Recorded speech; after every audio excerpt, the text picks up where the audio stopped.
Hello everyone, my name is Jack and this is Homebrew Heroes, where I share with you all some homebrew content for the game Dungeons & Dragons. Today I'll be going over the Astrologian class from the Final Fantasy XIV companion book for 5th edition D&D.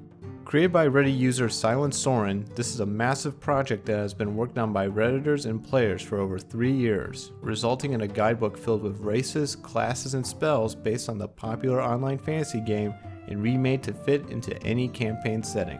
If you're interested in this class, or my other videos going over this compendium, such as the Red Mage, the Arcanist, and the White Mage classes, the links can be found in the description below.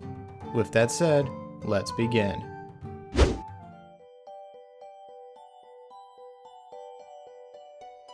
There are many definitions of destiny. It is not in the stars to hold our destiny, but in ourselves. Destiny is no matter of chance. It is a matter of choice.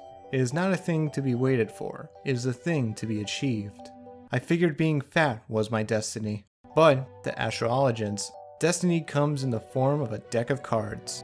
You see, Astrologians are scholars of astromancy, and they use these cards to control the magical energy from the stars and change the fates of friends and enemies alike. Astrologians often use this to read the future, either of the creatures around or of what's to come, and will act upon it.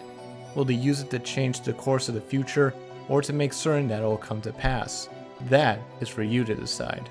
Or just say, fuck it. It's time! What the fuck?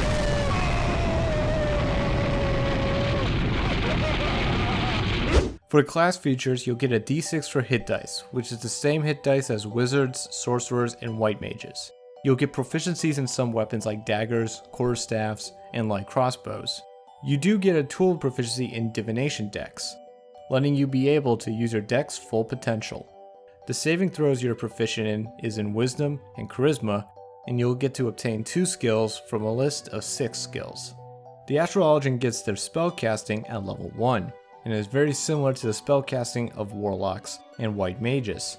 Your spellcasting modifier is wisdom, you can cast some cantrips, and you can cast certain spells as rituals. You can cast a number of spells based on your Astrologian level, and you can learn and switch out your spells whenever you gain a level in this class. The spell list for the Astrologian is in chapter 10 of this guide, with your choices being 12 cantrips, 21 first level spells, 21 second level spells, 15 third level spells, 12 fourth level spells, 14 fifth level spells, 9 sixth level spells, 7 seventh level spells, 7 8th level spells, and 6 9th level spells, for a grand total of 124 spells. The first feature you'll get is Draw at level 1. You channel the power of the stars into a deck of 60 cards. As an action, you can roll a d6 and draw the card associated to the roll. You can use the card's effects on yourself or onto one ally 30 feet away from you. Once used, the card will return to the bottom of the deck. The effects of the card will last for a number of rounds equal to half of your wisdom modifier. There are 6 different cards to draw from your deck. The Balance grants bonus damage on all damage effects by 1d6. The Bowl reduces all damage you take by 1d6. The Arrow grants 1 extra attack whenever you attack as an action. The Spear lets your attack rolls crit on a 19 or on a 20. The Ewer will restore a first or second level spell slot for a short time. The Spire will restore 1 non-spell slot to an ally. Some examples include the Monk's Key Points or the Fighter's Maneuver Dice. The Meme will be sent back to its home. Then at level 2, you'll choose a sect to study in, aka a subclass. Your choices are the Diurnal Sect, the Nocturnal Sect, and the Fortune Teller. You'll gain their features at levels 2, 6, 10, and 14. The ability score improvement levels for the Astrologian is 4, 8, 12, 16, and 19, which can be used to increase your ability scores.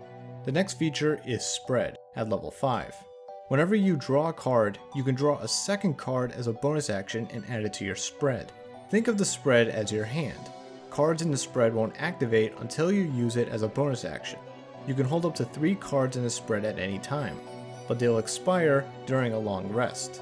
With this, you can play 2 cards in one round, one with the draw action and 1 as a bonus action if you play it from your spread. These can provide some good extra resources for your allies during a tough fight. You'll get Royal Road at level 11. When you draw a card, you can use a bonus action to convert it into an empowerment. These empowerments will activate on your next drawn card. So, simply put, you draw a card this round to upgrade the next card you draw. This power-up differs depending on which of the 6 cards you are converting into an empowerment. If you draw the arrow or the spear and decide to convert it, then the next card's effect will be doubled in the duration. If you draw the Ur or the Spire, then the next card's effect will be received by all allies within 20 feet of you. However, if you draw the Balance or the Bull, the next card will increase in its effects. The Balance grants bonus damage on all damage effects by 2d6 instead of 1d6. The Bull reduces all damage you take by 2d6 instead of 1d6. The Arrow grants 1 extra attack whenever you attack as an action and lets you dash or disengage as a bonus action. The Spear lets your attack rolls crit on a 18, 19, or 20. The Ur will restore 2 first or second level spell slots, or 1 third level spell slot for a short time. The Spire will restore 2 non-spell slots to an ally. The Meme will be upgraded to... oh, I like this one, we'll keep you. Then at level 18, you'll get to Shuffle.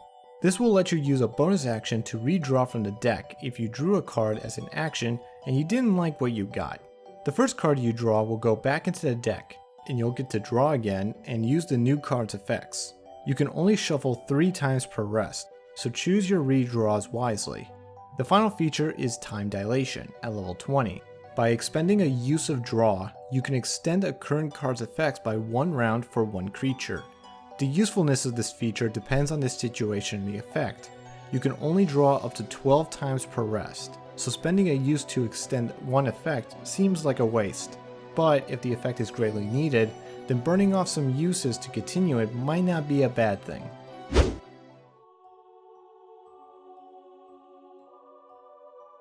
When astrologians first studied astrology, they picked a sect of stars to draw their power from. Those that choose the sun study the diurnal sect, using the burning star for navigation and to use its energy to heal their allies.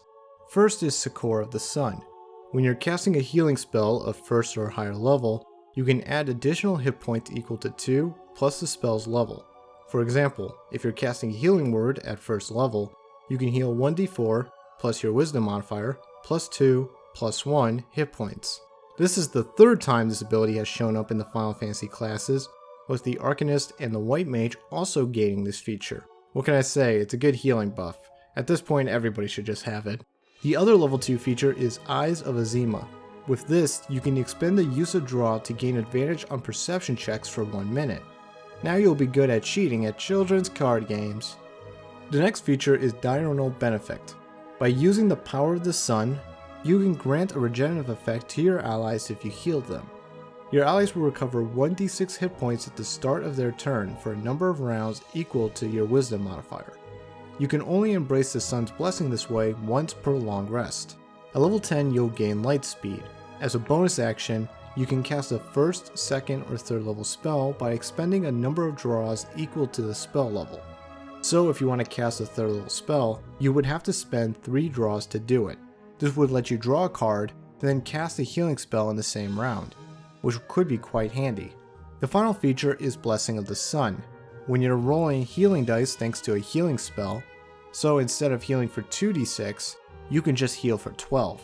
It's the same as the Touch of the Pagel feature of the White Mage, but this time you'll get it automatically, expiring no expense. If you want to play cards, worship the sun, and heal your allies, then study the Diurnal sect. It won't improve your combat capabilities, but your special eyes and healing buffs can support your team in many situations.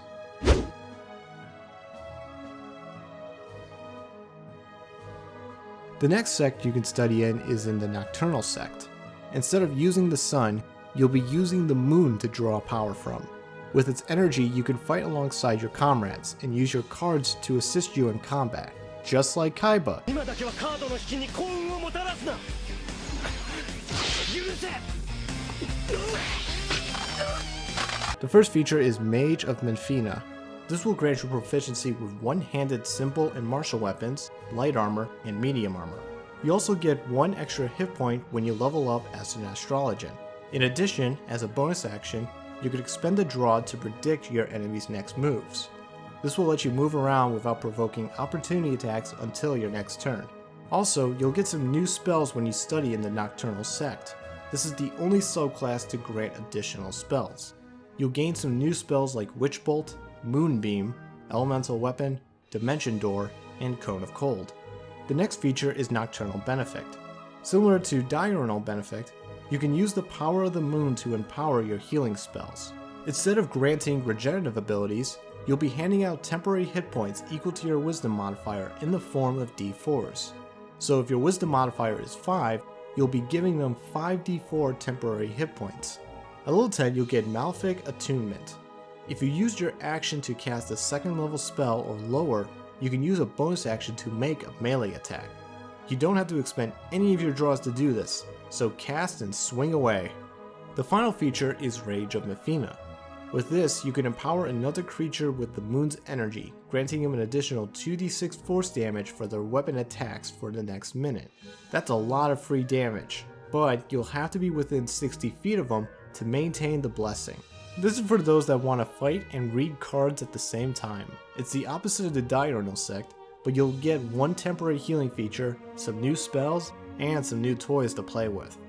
Now you can fight your opponent after they beat you in a game of Hearthstone, because I wish I had that ability, because that happens to me all the time.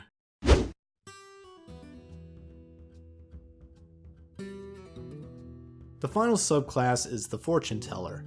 Instead of looking above for their power, Fortune Tellers just look at the deck in their hands. They focus their energy with their deck of cards, mastering its potential to manipulate fate. The first feature is Fortune Foresight. As a reaction, you may expend a draw to gain a +2 bonus to either your AC or Dexterity saving throws. This bonus will only last until the end of your current turn. At level 6, you'll gain Skillful Readings. If you are casting a divination spell, you can use a number of draws equal to the spell's level to cast the spell instead of using the spell slot. If you value your spell slots more than your draws, then this feature is for you. Then at level 10, you'll gain a stacked deck. With this, when you perform draw, you may choose to draw 2 cards and pick one of them to use. It's like that one Yu-Gi-Oh card, the green one. I just can't remember what it does. The final feature is Twisted Fate. Your mastery of the cards has finally paid off. For 10 minutes, once per long rest, when you use draw, you can use spread, royal road, shuffle, and stack deck as free actions.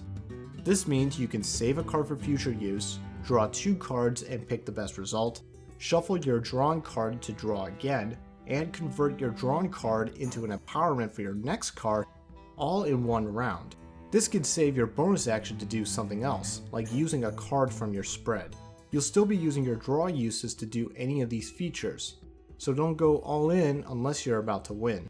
Fortune Tellers have the best draw abilities, at least in my opinion, but it stinks that you won't get that many draws per rest to use these features. It's like the first Mystic class from Unearthed Arcana, where you can spend all your resources for 1 to 2 powerful attacks, then you'll run out and got nothing else to do. This is a class for those that want to go big or go home in card games.